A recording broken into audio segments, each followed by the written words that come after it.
I'm watching Verizon time. So. Good evening, everybody. Welcome to the study session of January 24th, 2023. Dominic, can you do a roll call, please? I will. Councilmember Bode, Here.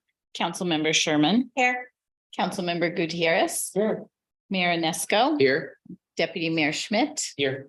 Councilmember McDowell. Present. And Councilmember Peterson. Here. Thank you, Donna. You're All right. Finance Director Mike Givens has information for us about a fleet study. Good evening, Mayor, Deputy Mayor, and members of council. Tonight's study session is an opportunity to learn about a different program that proactively manages and replaces the city's fleet. Last May, council was presented with a study that looked at establishing an EMR&R and equipment maintenance, replacement and rental fund.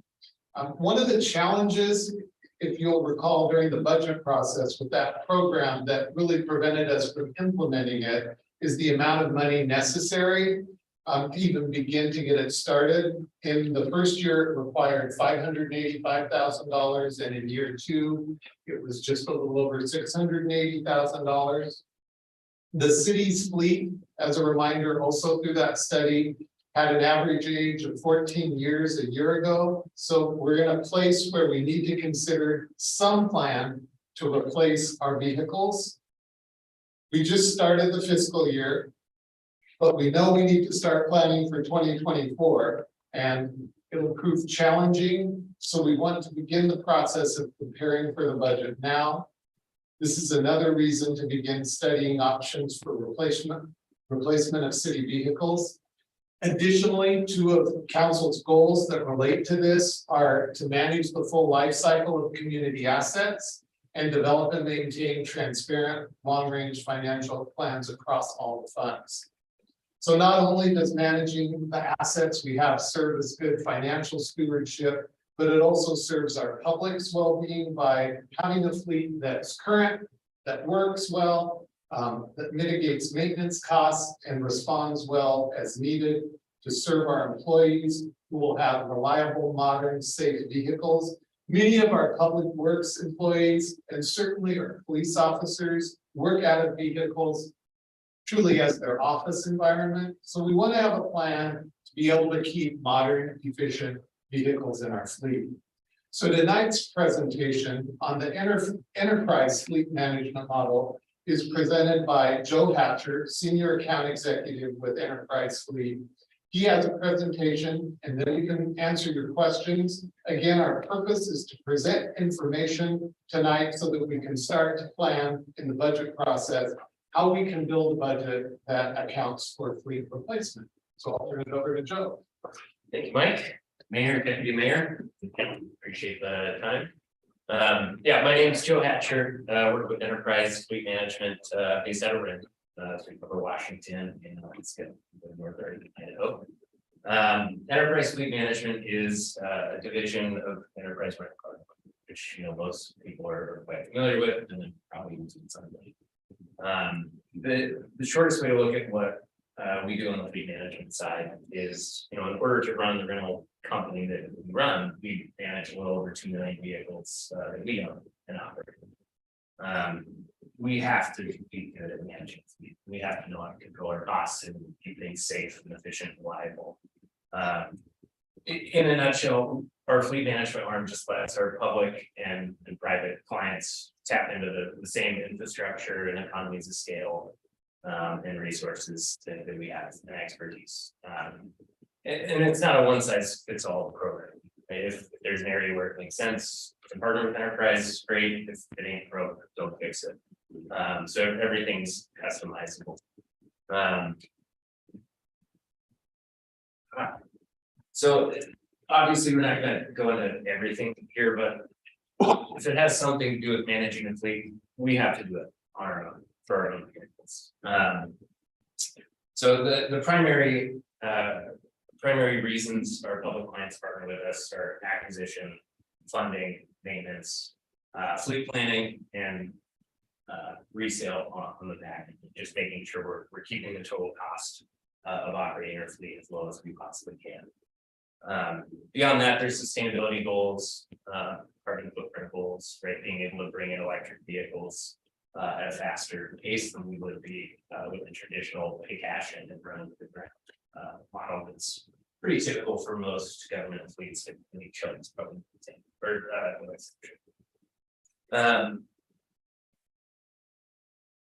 Obviously, you guys have the packet. The quote in the top is from Jen Beerley, who works with Mason County. Also, obviously, not too far away, not too different from a fleet size footprint. It's all fairly similar. I think we're in the 7 figures that we save them from their traditional model, and obviously many other cities and folks not too far from there. Enterprise is a Sourcewell awarded vendor. City of Shelton is the Sourcewell member. I do want to mention at any point, if you guys have questions, please don't feel the need to wait until the end. If the whole point of today is that everybody has a really clear understanding of how this works, where the numbers come from, why folks do it.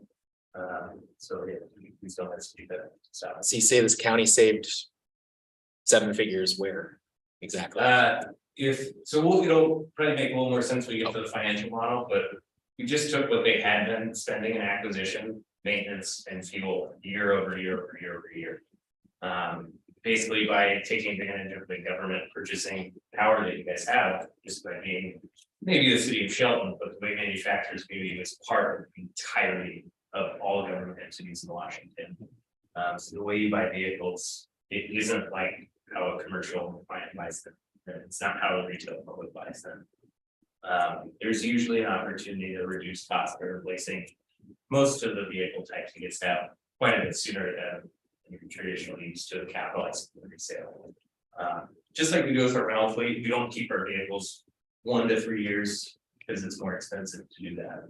We just buy them really well and we sell them really well. Turns out it's cheaper to do that than most vehicle types.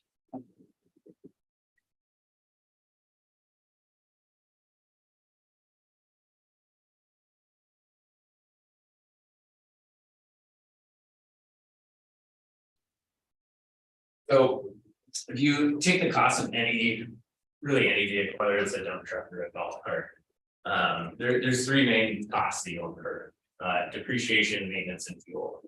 And when I say depreciation, I mean the purchase cost less the eventual resale value. And it's probably that second part that's we see as most often overlooked.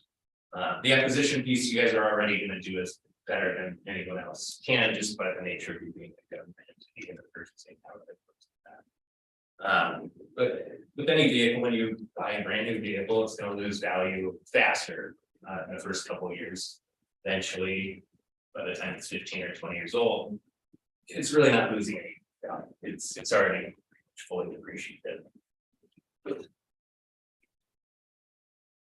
Fuel will start out with some fluctuations in the price of the pump. As cheap as it's going to be, but the price of the pump will go up over time. And eventually a vehicle is going to lose some mile per gallon or 2 by the time it's 15 or 20 years old. So that cost will increase, right? It will cost more if you will the Interceptor you have parked outside. It's 20-40. And maintenance will obviously start out as low as it's going to be. Oil changes, things are warranty. At a certain point, you start spending real money to keep the vehicle running. Transmissions. Every vehicle that's on the road today has a spot. There's a point where it's simply cheaper to replace it than it is to continue to operate. It's typically when the vehicle's still worth pretty good money, and before you start to incur major maintenance expenses. It's the added benefit of safer and less of a liability risk, using less gas, but those are some dollar items. It'll be different. Light duty pickups, for example, are a lot sooner than you realize because the resale market is so strong. Your purchasing power is so great. Compared to like an Interceptor, which is incredibly expensive on to acquire the beginning of the fleet as a relatively poor resale value as a percentage of the original cost. The enterprise's role in managing the fleet from a financial standpoint is to make sure we're in the right vehicles to begin with. Their acquisition costs as low as possible, which has its challenges with where the market has been in the lack of make sure we're tracking, controlling fuel and maintenance expenses, tracking resale value year over year, then using that data to just make smart, educated decisions and be proactive and make sure we're replacing vehicles at the cheapest point in its life cycle, whether that's 15 years or something. So we assign a strategy team, a financial analyst for the fleet who will come meet with the city as often as you like. It really takes at least twice a year for us to do our job well. And that way we're planning, we're being proactive, we're making sure that we're staying on top of the budget and lowering the cost.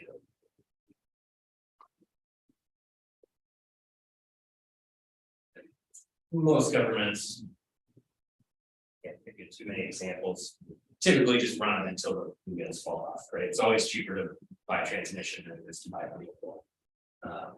After a couple decades of that, end up in a spot that's kind of tough to dig out of. As Mike mentioned earlier.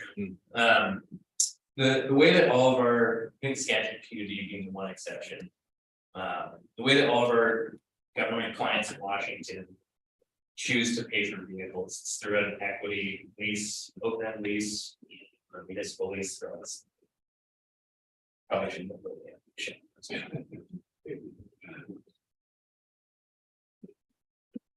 eventually we'll get there.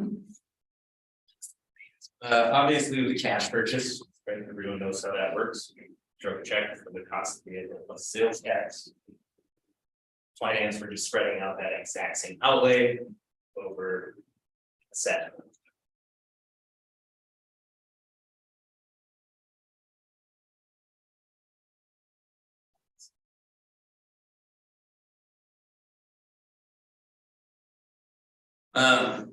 So when I say an equity lease, I want to make sure that this part is super clear. Most people think of a vehicle lease, think of a dealership instead. But if any of us went to a dealership and leased a vehicle, that would be a dealership or a closed down lease. There really is no place in a municipal fleet or a commercial fleet for that matter. A dealership style lease is very advantageous to the dealership. It's essentially a long-term rental contract, wear and tear stipulations, mileage restrictions. You have to turn it back in the day they need you to turn it back in. And then most importantly, you get no resale value coming back. The dealership gets it, turn around, they sell a vehicle and lease you another one. An equity lease is similar in that your payments are lower than they would be for the traditional finance. But that's really where the similarities stop. There are no wear and tear penalties or mileage restrictions, and the equity is always property of the city. In this example, take a $30,000 vehicle.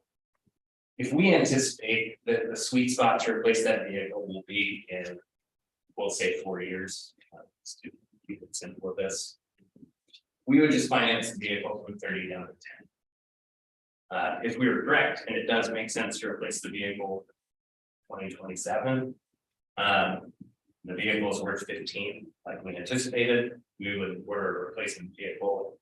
Drivers would deliver the vehicle down in Shelton. We would pick up the vehicle that's being replaced, and we would go hand sell it at our lot in Tupelo, which will significantly outpace the public auction. That's pretty critical for enterprise to be able to do, because that's where 2/3 of our revenue come from. On our rental side, we're making most of our money selling used vehicles. So we do about 8 and we have. So assuming we get the 15 grand that we anticipated as a floor value, the $5,000 difference between the balance and the resale value is probably the same. Most folks who roll that into the next vehicle and save the tax benefit there, those cities money to do with what we do. Alternatively, if 2009 happens again, or the resale market's poor for whatever reason, that's fine, we're in a 4-year vehicle with 25,000 miles. We would just keep making payments on the vehicle until it's paid off. Or we just pay the balance out all of this. Alternatively, if the resale market spikes like it did in the first year of COVID, in 2020 and 2021 are the highest resale markets. We might recommend replacing the vehicle. Most of our public clients, we sold vehicles for a profit. During this, we literally sold them for more than they paid them. Just because the resale market is so extreme, and the purchase price that governments give us so much better than what a retail client. So that's typically how the funding mechanism works, just allows us to do more with less capital. While not having any of the drawbacks that the traditional ones do. So if there's no wear and tear or mileage restrictions, what happens when the resale value is below book value? Do we pay That's a you? good question. Well, we wouldn't replace it, first of all, if that were to happen. That really doesn't happen. We always make sure that the book value is substantially under where we expect the resale value to be. At the mileage that most municipalities shall include put on a vehicle in a given year. And the fact that we sell them in vehicles a year, tens of thousands through to 11. We're pretty confident we know what those vehicles are sold for. And our core industries are municipal fleets and construction. So our baseline are work vehicles that get hit pretty often. If you sales fleets, those types, those would be the exception. The norm is. Sorry, No, you go ahead. because it's open-ended, that also likely means in these twice-a-year visits, we are subject to rate changes. No, there are no rate changes once the vehicles. So what's open-ended then? Open-ended means, so as opposed to a closed-end lease, where the turn-in date is set and you have to turn it in. An open-end lease, you're the registered owner, you're the rightful owner. Enterprise can never make you turn it back in. It's your vehicle's properties. We could opt to never do. Yeah. Even we own it. Open-ended meaning we don't We own it. necessarily, we're not predetermining the outcome at the onset of the lease.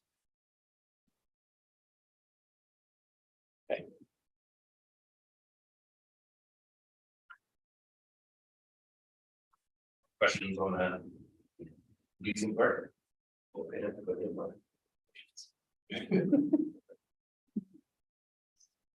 From a maintenance standpoint, because we monitor maintenance on so many of our own vehicles, as well as client vehicles. For new vehicles, we're comfortable guaranteeing maintenance. We have enough of them, we can look at a pretty good sample size and just generate a next, right? So the city wouldn't actually feel any maintenance costs on those being just be flat and guaranteed. And inflation turned out to be impactful. Past couple of years. That one bit. And we don't do our own maintenance, save for a few exceptions at airports. We need local shops to be able to maintain our rental vehicles and our clients' vehicles. There's 4 locations in Shelton. Dealership, Les Schwab, Valvoline, and Denny's. From an operational standpoint, all that would need to happen is drivers would take the vehicle to any one of those shops, or any of the shops inside of Shelton. Because they have themselves there, hand over their mobile app via their phone or a maintenance card. At that point, the mechanic at the shop speaks directly with an ASC certified technician at Enterprise, our corporate office. We hold the entire life-to-date maintenance records, we make sure that everything that needs done from a safety and reliability standpoint is performed, and then nothing additional is getting added into the bill. And then we would pay that shop, and that charge would just be sorted by department or Costco or whoever that needs to live. We can also do that on the vehicles the city owns today, and will continue to operate. Should you wish, we can't guarantee the rate. I think it's $6 a month with the source bulk program. And then operates as a bill through. So we would still vet the repair. Make sure that everything that needs done is getting done, parts prices are aligned, hours of labor. We're looking at the cheat sheet. We know exactly what the parts are supposed to cost. If it's up to the city, most folks set an upper dollar threshold. I would say $1,000 or $1,500. So anything underneath that threshold that indeed needs done and the pricing is fair, we would just approve repair. We would pay a shop and then we would bill it back on the city's next units. All of it. If it's over the threshold where we don't recommend doing it, we would have basically a phone tree of folks within the city to reach out to with a recommendation. And then we would wait for approval. If a 20-year-old vehicle needs a $4,000 repair, we'll reach out and say, hey, we probably don't recommend doing this, but it's, you deal directly with the ASC certified tech.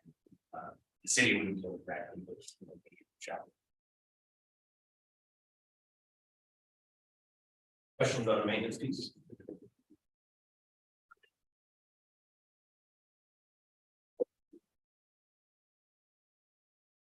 So here's where the city's leads, this is just the way, being the non-PD vehicles. If you guys have that on your, that's probably. Yeah. You're looking at you, Joe. Yeah. You see that? You can see it broken out by model year. 18 of the vehicles, 18 of the 38 are over or 20 years old or older. They can see by year 10, 11. Not uncommon to see zeros there. It's funding, it's a little tight. And a handful, right, but it's all in years. The plan that I'll show you on the next slide is replacing the 5 oldest, 7 oldest, 6, and then finally the 13 remaining.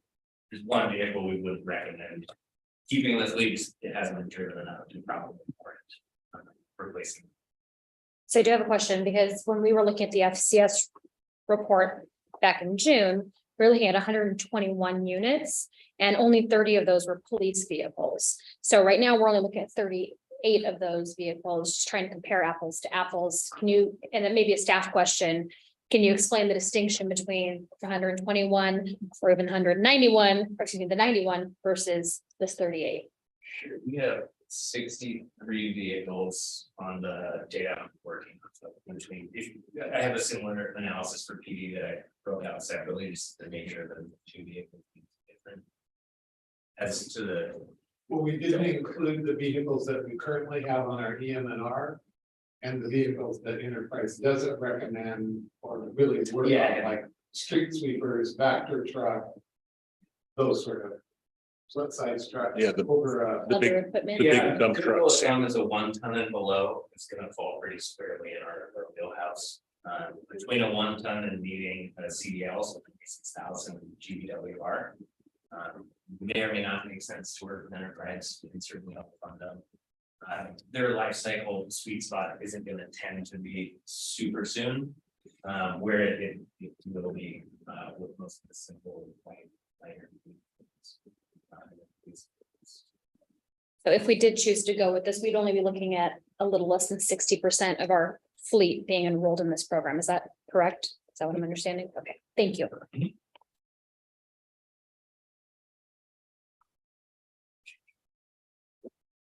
This.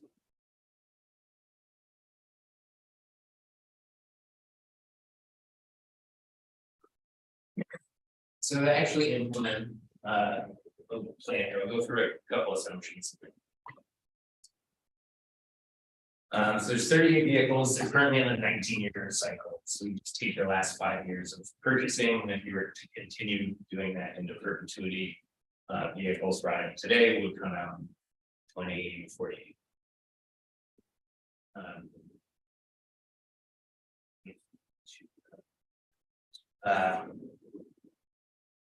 Current maintenance is 21 cents a mile. 21 cents a mile is the municipal average in 2010 for light duty vehicles operated by cities. Probably a little higher now, but the goal of this is to be conservative. and come out looking better than we had put in our original analysis. Just like we did for 4,200 miles on average, currently getting 12 miles a gallon. We're proposing just dropping by one vehicle, and just going that's at the top here. Average cycle that we're showing here is 2.24 years. In summer 1 for 2, all the way up through 5, being the highest. We can guarantee the maintenance at $28.86 a month per vehicle. And we use $4 a gallon as our average cost. Obviously, that's not true. I guess it's not like it's 7. This orange bar across the top. That's our measuring stick for any savings projections relative to the current budget. On a 19-year cycle, that means you buy 2 vehicles even. Those 2 vehicles, aggregate vehicle type off the state contract can cost just under $70,000, 35 days. Maintenance to keep those vehicles maintained would be $34,209. And fuel will be just under $52,000. For a year in and year out budget of $155,000 average total budget to keep the fleet replaced, maintained, and fueled. In the first year, the 5 oldest vehicles, all of which are 20 years old or older, we bring those in on equity leases. Meaning the city would still own 32 of those, 5 would be on lease enterprise. Those 5 vehicles, lease budget would be $40,664 for the entire year of lease payments. We have one of those vehicles coming back after 1 year. We're anticipating being able to sell that for a profit. So we replace that vehicle in the first year. We have $5,500 in equity from that lease back. Meaning resale value would be $5,500 above the balance. We assume when we project resale values, we assume trade-in and market averages. We're not baking in to be an additional margin we expect enterprise to sell this. Maintenance budget would drop as we bring out the oldest vehicles and bring in brand new ones that are under warranty. Really shouldn't have too much again. Oil changes, even if they were to, maintenance is guaranteed for enterprise. Fuel would also drop about $1,400 as we again bring out the vehicles getting the worst fuel economy and we bring out vehicles getting better. Which would be a savings to the city based on a typical year of $38,856. Following year, we bring in 7 more, and the oldest 7 remaining could leave the city with 25 vehicles owned and 12 leased for enterprise. Lease budget cap at $98,783. We're anticipating being able to get $14,000 or $2,000 a piece for those vehicles, assuming the running. We'll have more vehicles coming back. The 53,000. We'll have some of the pickups coming back after 2 years. We anticipate 53,000 in equity on the first basis. Maintenance will drop again as we continue to get some of the older vehicles out. Fuel will again continue to drop as we get the average age of the fleet significantly higher. All in to a fleet budget for that year would be 106, or savings to the city of 48,300. This is why we assign a strategy team. This isn't a set it and forget it.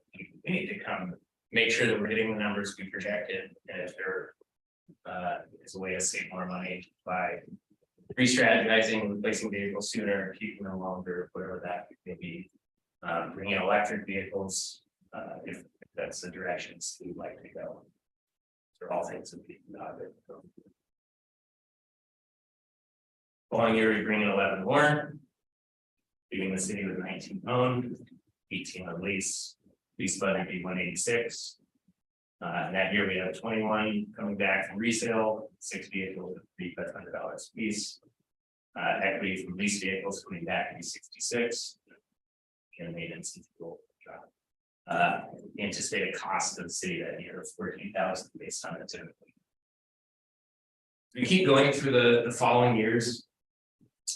2027 is the last year that we own vehicles. So the newest vehicles owned by the city today would be replaced with these vehicles. That's the last year you'd see equity in the element all 110,500.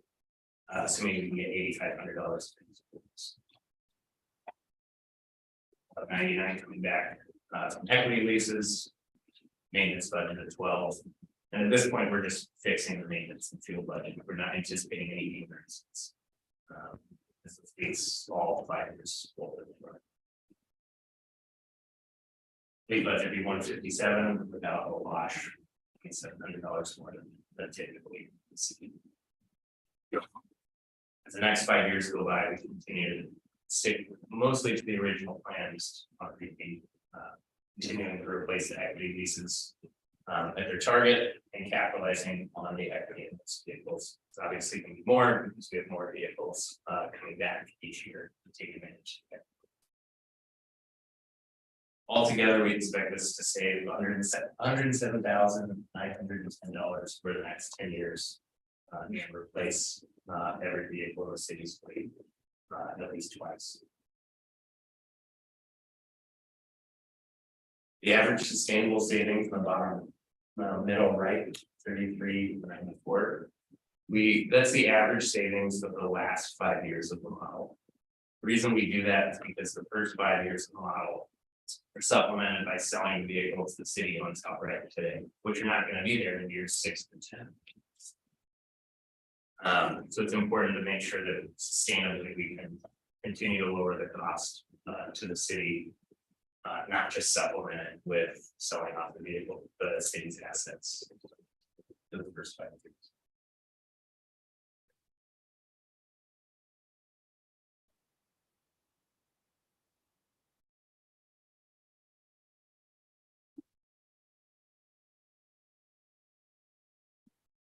Any questions on this before you move into the police model?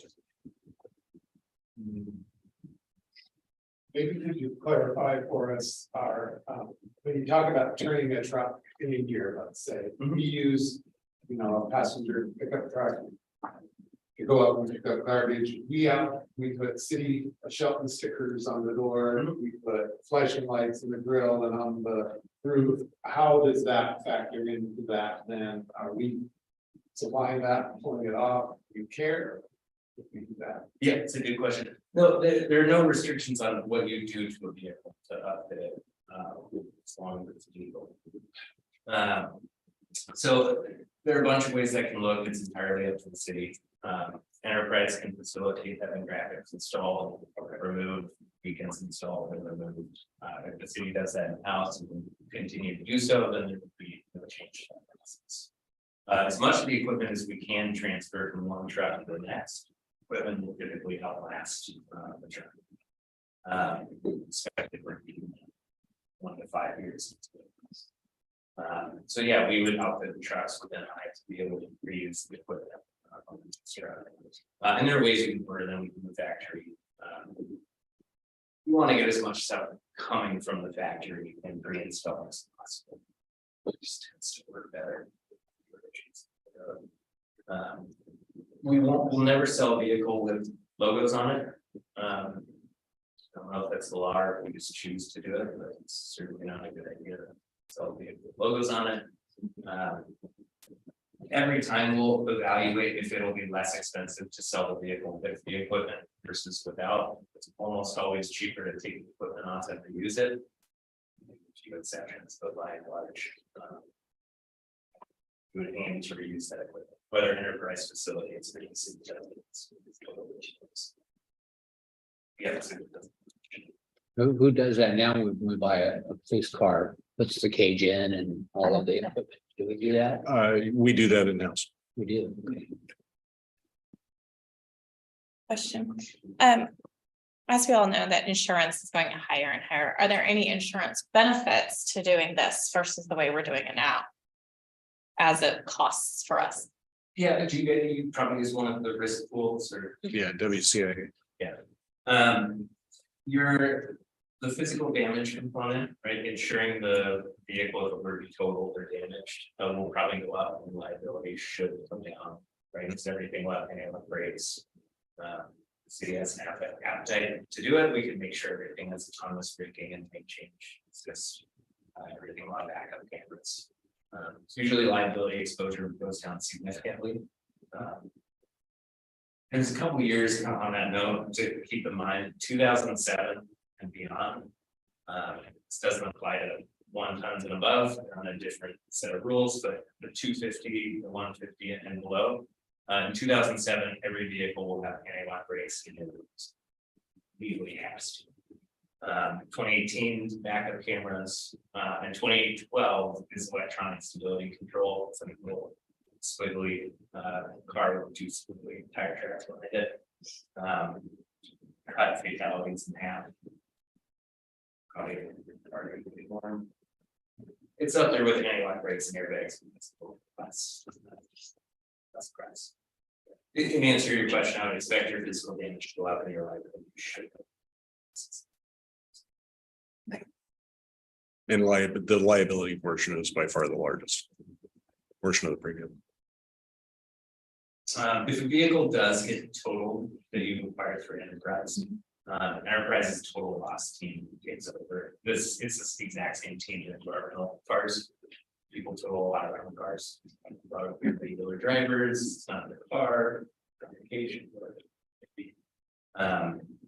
When we do go to get a vehicle replaced, or get the value of that vehicle, it doesn't matter what we pay for it, it's retail replacement cost.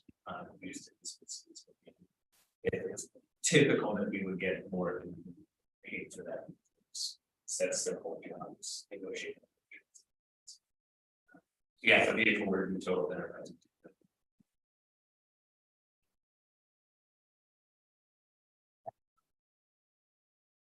Moving on to the police fleet, obviously a different animal. They're just so expensive, they get more miles put on them.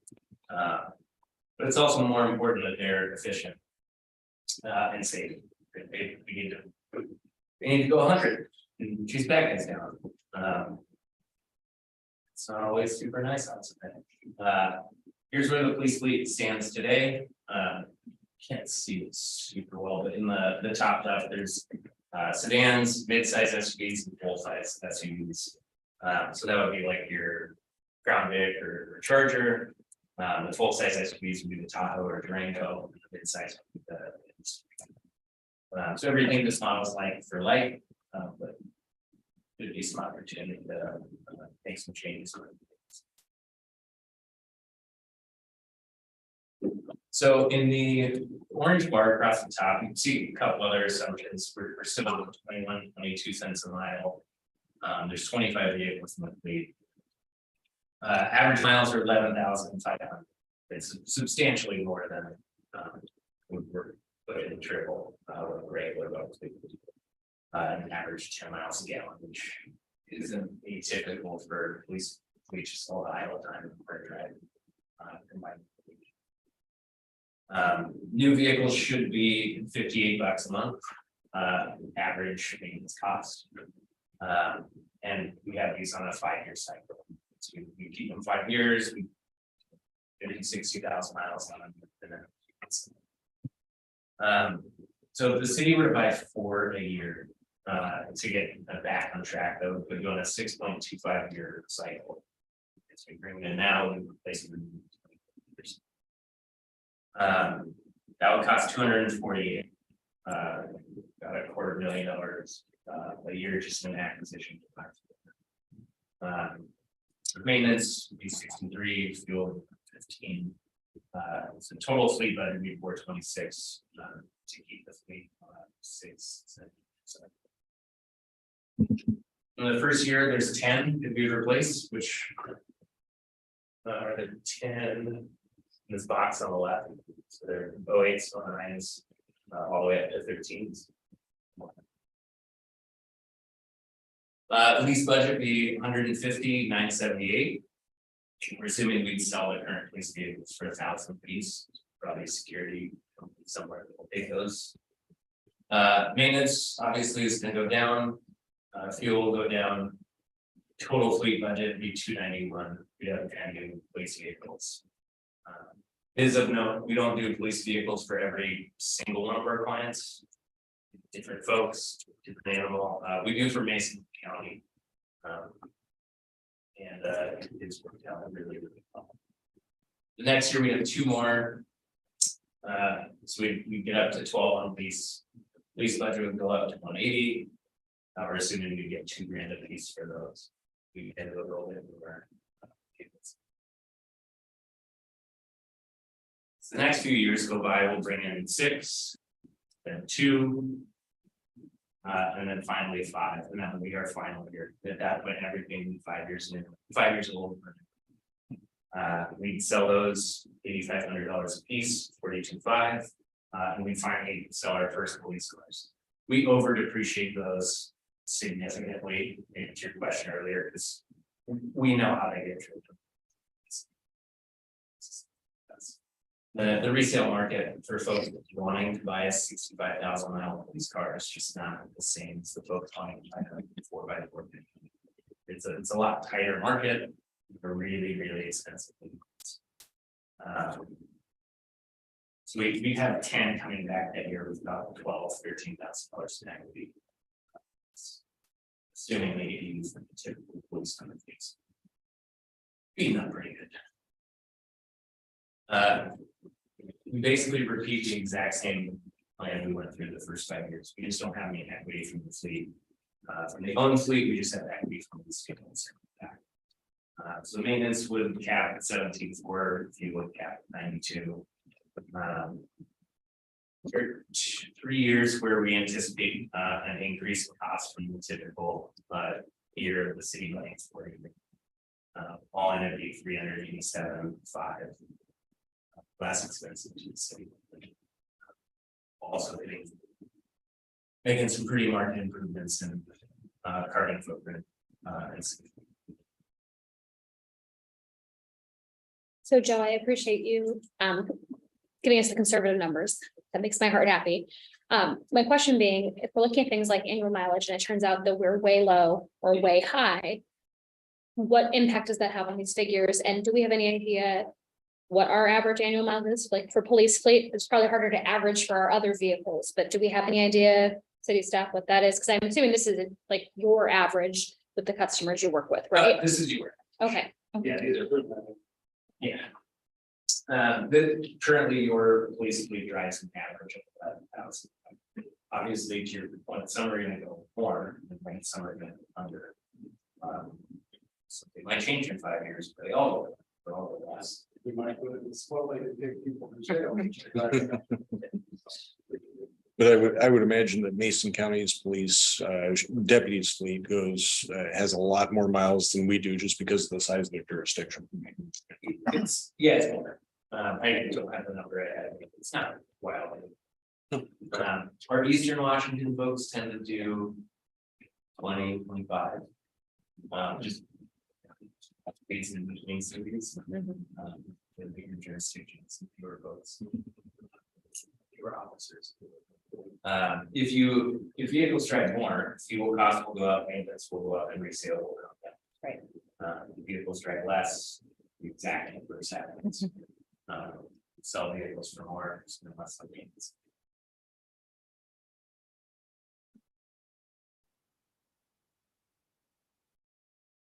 And the numbers we put into this throughout, what years is that covering? The reason I ask is, I imagine COVID impacted how we utilized our fleet. So, I mean, are we looking at a significant average here, or is this kind of taking into account throwing out the outliers, I suppose, is the question. We looked at your entire fleet as it stands today and calculated annual mileage based on how many years that vehicle's been in service and how many miles. So 16-year average should be pretty good. 25-year average. That, and I think that contrary to most of our private vehicles, police vehicles still operated despite COVID. Many of our public works vehicles still operated despite COVID. Those are critical jobs to keep city services running. They were operating with only one person, but they were still operating. Thank you.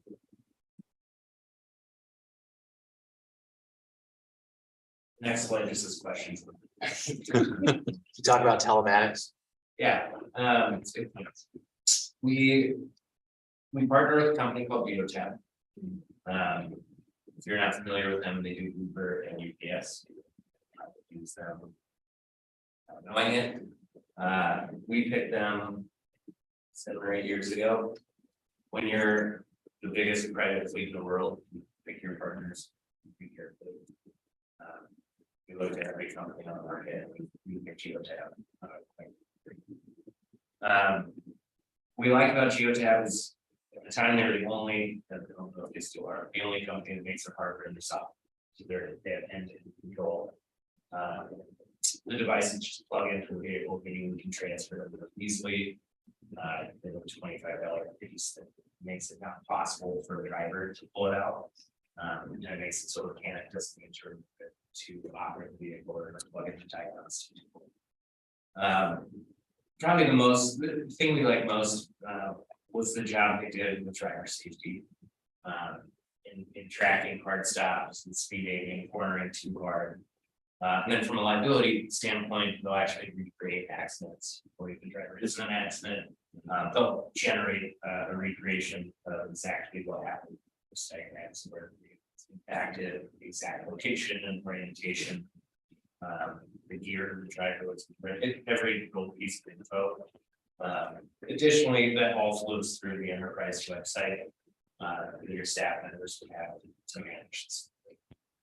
It's all the data, maintenance, use data, tax, it all flows through the enterprise website, and you have tap interfaces with that as well. It's also open source, so any other routing software you guys might use likely already has a patch built in to use it with Geotab. If not, it's open source.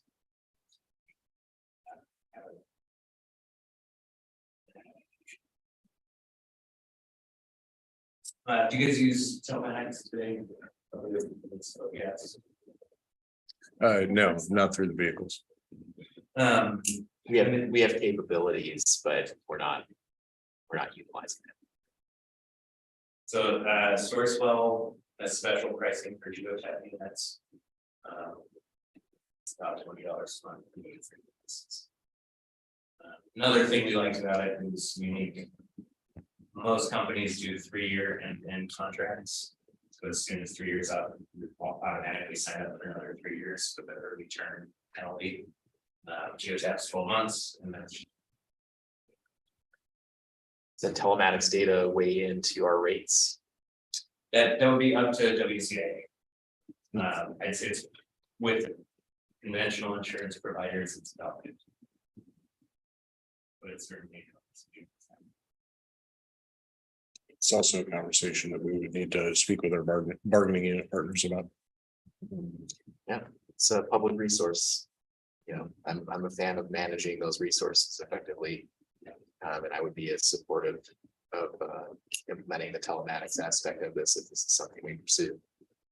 From a tort liability perspective as well. What a lot of folks find from a cost standpoint, underutilization reports. Yes. I know you have more assets than this, let's say 25 and That 38. van that only gets 400 miles a year or whatever. Yeah, if it sits for 2 weeks at a time, maybe somebody needs to know about that. Yeah. Maybe you don't need to pay it at all. But people idling for hours at a time, it's cold out. Might want to know that. And then the safety, I can tell you from my drive down here, the devices will be with the driver program alerts. So if bars are set at going 10 over for 10 seconds or greater, it's not just that I flag the system's breaking a safety violation. I know that I broke that violation. So when we got these 7 or 8 years ago, cars measured on. It's pretty easy to. Okay, that's outside of what's acceptable. Correct. We've also had a driver get change lanes into, and the driver, we hit him with the wood chipper that forgot he was going. Everybody was fine, but you know, the driver said that he changed lanes to him. Not the other way around, the officer gets there. Officer is supposed to do. Geotab was able to provide a report, pointing out that the vehicle was going completely straight and it was impacted in the right rear. Same as the vehicle gets hit in the parking lot. The driver says, "Oh, I must have been hit in the parking lot." Is that happened or not?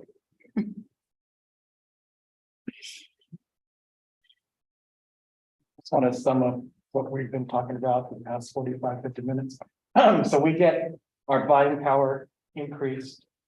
And we get maybe the shot at the wholesale price, right? We get an open-end equity lease. Which gives us a better chance at a higher resale value. And then we service everything locally with the shops that we're already using. Okay, but we have to just replace our vehicles in this methodically. And then we decide, you know, what can we sell, what can we not sell when it's appropriate. Like, and if we do aftermarket stuff that decreases or increases our values, then that's on us, right? We can't put spinners and rims and all this stuff because it decreases the value. It depends on what you're by the right buyer. Right? So anyway, so I guess that's what my mind summed this up. So is that accurate? Would you say that's fair? Yeah, there's one modification I would make. I don't anticipate saving any money on purchase cost of vehicles. Certainly won't cost you money. The pricing that you get comes from the manufacturers. And it's already is better than. But we're getting theoretically a wholesale versus a retail cost versus an average consumer. If you look at the state contract price, Yeah. so ordering the vehicle direct for enterprise, it should be the same. Okay, I don't anticipate the cost or savings there. all right. Kind of on that note, I probably should have talked about this earlier. 2019 and before, February 2020 and before, ordering vehicles was pretty easy. You could do it almost any month that you wanted to. Conversely, Chevy pickups opened and closed on the same dates. So part of Enterprise's job when we're planning and strategizing with the fleets to understand when those windows are and make sure that we have our ducks in a row, so that we're one of the few people that got them. Not the 90% of people kicking themselves. Dragging their feet and not jumping through that little tiny window. It's another wrinkle in doing their job well. That was part of the job. So there's probably opportunity there, because if you do miss the window, you have to go to a dealership. The dealership will not give you government pricing. They'll sell it. So the goal would be to order everything from the factory and never have to. Being proactive ensures that we can do this over the 1 year. The vehicle will run, it's not. You get to a point where a vehicle loads an engine. Now we're in a tough spot. We might have to pay it. There's probably some acquisition savings there. Buying the same vehicle in the same contract. If there were production issues like there has been the last couple of years with chassis and everything else, we would just run the vehicle longer. Yeah. For whatever reason, if you ever wanted to run, it's always the same. Enterprise provides analysis. So I understand. So we're still buying the vehicles. Yeah, So- you're the registered owner and enterprise. I meant a cop car, $56,000, and we paid for one. So we're still forking out $56,000 per car. At once, or No, it's spread over the term, yeah, the lease term, Oh. basically. because right now we're buying cars outright, we're paying cash for them. Correct. So what we're trying to accomplish with this presentation and the FCS presentation that you saw back at the end of May, early part of June last year is one of your goals for us was to manage our assets in the most effective and efficient way possible. So we don't get into a spot again where the average age of our fleet is 18 years. For all the reasons that were mentioned, maintenance costs, everything else that goes along with it. Unfortunately, the ER&R program that we saw, while a great tool, is not something that I didn't anticipate, to be honest with you, the cost being that high in the initial year or the year after. You're looking at $500,000. That's a big part of our budget, of our general fund budget and all the enterprise funds. So we want to look at ways to get the most bang for our buck while accomplishing the council's goals of managing our assets. These are one of our big assets. It's a huge chunk of our asset base. And making sure that we manage those things effectively. So a decade from now, we are in a spot where we are saving money over what would otherwise be the case. I know this is a little bit new here, and some of the numbers, we're replacing a car every 2 years. So we're on a, what was it, 19-year schedule. That's not sustainable going forward. Unfortunately, I mean, even if we were to replace 2 cars a year, we're looking at several $100,000, and we don't have a plan to replace it 10 years from now. So we're just looking at ways that we can most effectively manage the city's resources and our assets. So when there's an emergency, the police car has to run. The police car has to be safe. When there is an emergency, the public works truck has to be able to get there with the crews that can fix the problem. And that's kind of the goal of all of this analysis.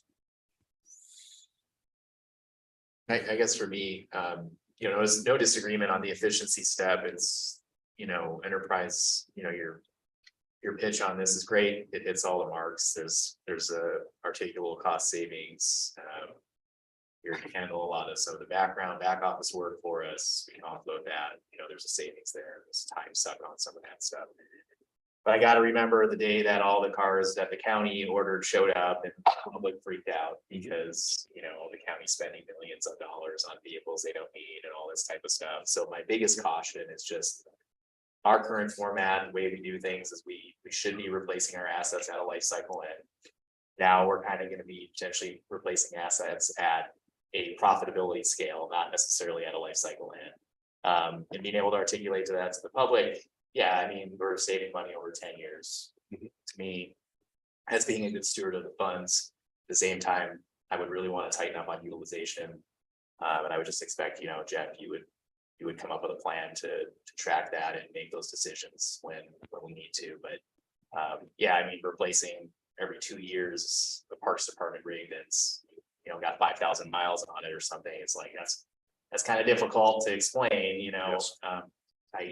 I fully respect the fact that law enforcement, public works, it's a mobile work center. And their work environment should be comfortable and safe and all of those things. So again, support that.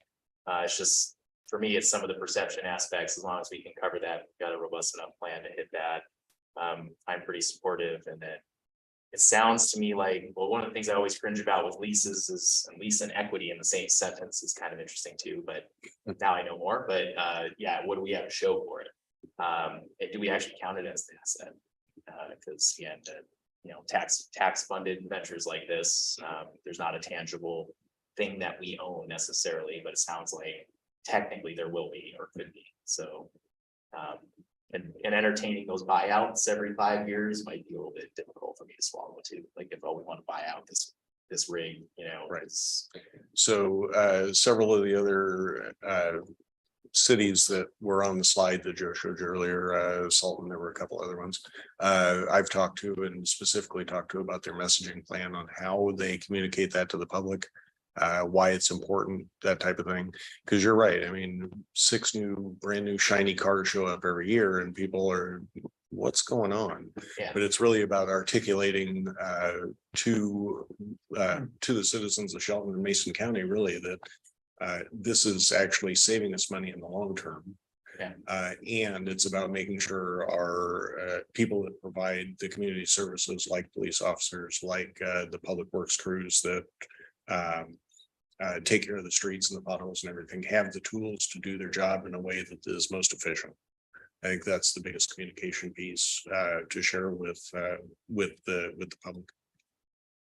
It's a good comment to bring up, and certainly one that's not to us. Helping draft press releases is a pretty common step. And head off any concerns that cities be responsible with funds. Had a few clients win some awards for their partnership with us. Cost savings, the environmental impacts studies, helping draft carbon footprint studies and overall cost savings. Make sure the public understands what's going on. Without the proper background, even the word police sounds bad. Yeah. And with what the public's thinking, it would. They're 100%. So yeah, there's a public education. It's pretty good. Yeah. On really quick on your notes from the tax and accounting standpoint, there's been some GASB changes. We have a CPA that could be a better resource than myself. Yeah. So now you do carry the asset and the liability. Even if it's not. And if there's a lien holder, we fully carry that. Yeah, whereas before you used to be able to just write it on. It's expensive. So this year we'd be buying 10 new vehicles, 5 regular and 5 police cars. What we would want to do is gather feedback from the council. Decide which direction we want to go, or if we want to continue our current practice, which I don't. My perception is the current practice is not acceptable to the vast majority of you. So we would gather input, we would decide which direction to go, and then we would plan to implement this program with the adoption of the 24 budget. I meant if we went with this program, we're looking at 10 vehicles. First Next year. Would be next year. Okay. But we would want to know that prior to the window opening Right. that Joe mentioned. Yeah. There used to be a season when they all opened, and that there isn't any one sort of top and close back. And a 12-month cycle. And that opens and closes. But I think it dovetails pretty nicely with our budget planning. As you know, we started in May, June for 2024. So having that feedback, then we can get on the radar enterprise. Should council desire to partner with them, can then plan for that window to open and know based on this analysis, or if it gets tweaked a little bit, what they would need to put in an order for our organization. Sorry, I had a question on fuel. Maybe I got a little confused. So we're still managing our fuel, bulk fuel, correct? If I remember correctly, Enterprise has a program where they could manage that for us. But because it's kind of an a la carte thing and we have our own fuel pump at the moment, we would still manage our own. That may change in the future, and I'm sure we'd be open to discussions about that. It's a very quick answer to that. The cheapest thing to do is exactly what you said. We'll stick with what we have. Yeah, I would imagine. So there are free fuel cards you can put in the vehicles, but it's always gonna be cheaper to use the bulk fuel. Maybe police officers can't always come back. Maybe there's value there, but that would be it. We were upgrading that system, weren't we, Jay? We are upgrading the existing system. We're deferred maintenance. The plan is to replace the system down the road. We would do an analysis on that and compare it to an enterprise fuel purchase at the same time. Because you and I were talking about fuel tanks, and we were talking about the readers and the cards and tracking mileage and all that stuff. And I thought you said we were upgrading that. Yes, there's budget for inspection of the tanks and to come up with the cost. These tanks are very, very old. And new pumps, that sort of thing, and get an idea of where we need to go with the existing system. With ultimately, we're gonna have to replace the system, probably in the next 5 to 10 years. Yeah, that's part of the discussion surrounding the Public Works yard that you all considered at your last regular business meeting and will consider an action at the next on February 7th. Sounds like a plan to me. I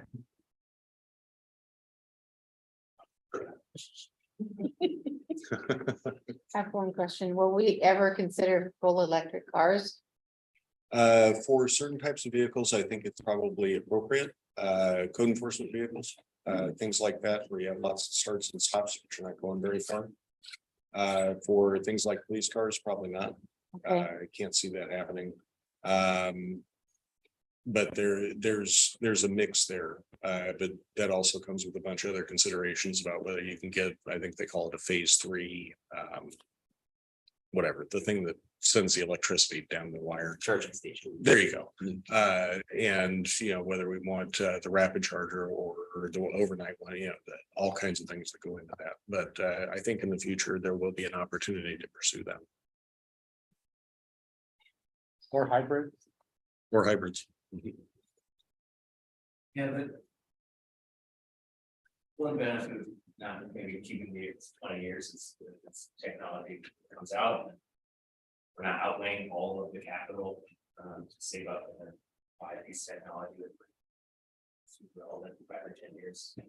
Be a lot more than we'll bring electric vehicles. The next 5 to 10 years are gonna look really different. Buy a Silverado, still like buy a Silverado, electric Silverado. It allocated some for government clients for $75,000. So we'll see what we should never. I would like that instant torque though. Bam. It goes through the 60. Yeah. Any other questions that we can answer for you? Or I'm sure if you have others that you think of, Mike and I will be able to touch base with Joe and get you the answers to those as we move forward.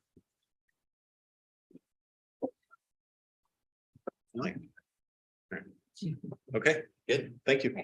All right, Thank you. thank you. thank you. Right, does council have any new items for discussion tonight?